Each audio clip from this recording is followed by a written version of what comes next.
Hi, gang. This is Smudge, and I want to actually probably make a couple tapes today.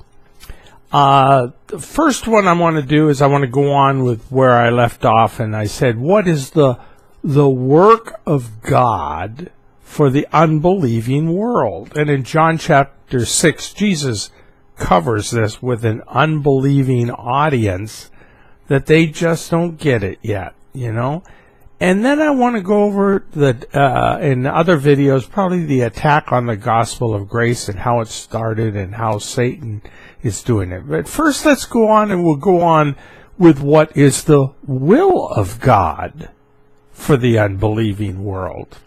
So, after he said to them in that important verse in 29 of chapter 6 of John, Jesus answered and said to them, "This is the work of God, that you unbelievers, believe in him whom he sent." In other words, himself.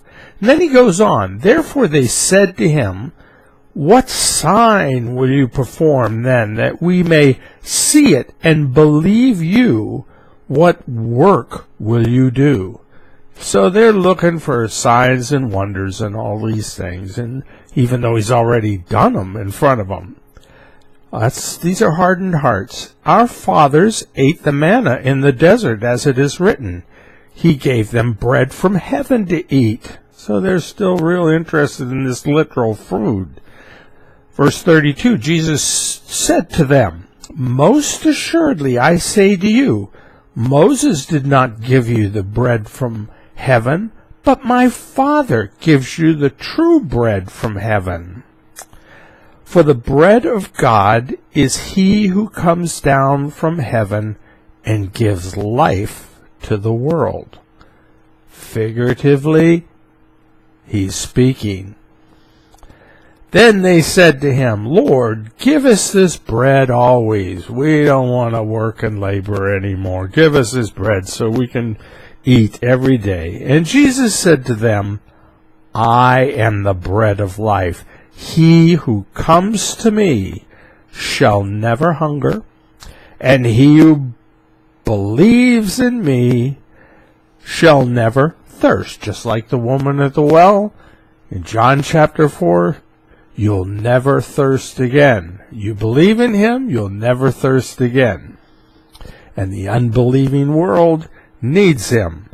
"But I said to you that you have seen me, and yet do not believe." So I can clearly say this is an unbelieving audience.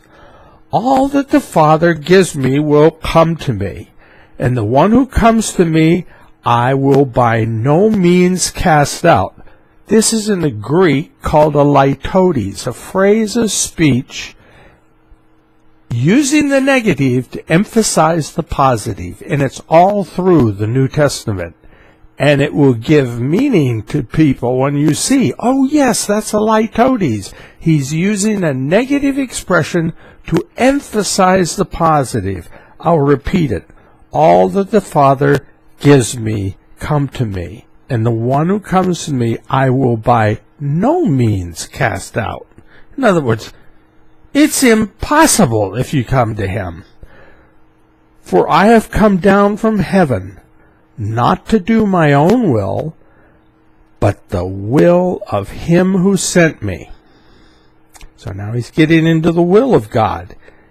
Verse 39, "This is the will of the Father who sent me, that all he has given me I should lose nothing, but should raise it up at the last day."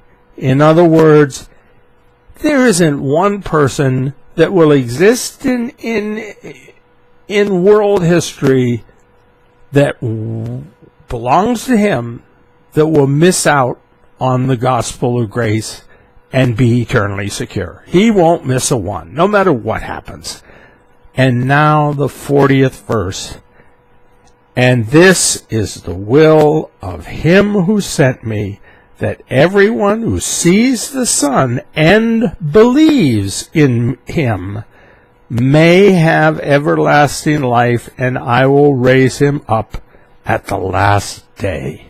So we saw the work of God for the unbelieving world is to believe, and the will of God for the unbelieving world is to believe and be eternally secure. So this is Smudge signing out. I'll post this one. I'm going to get back with another video.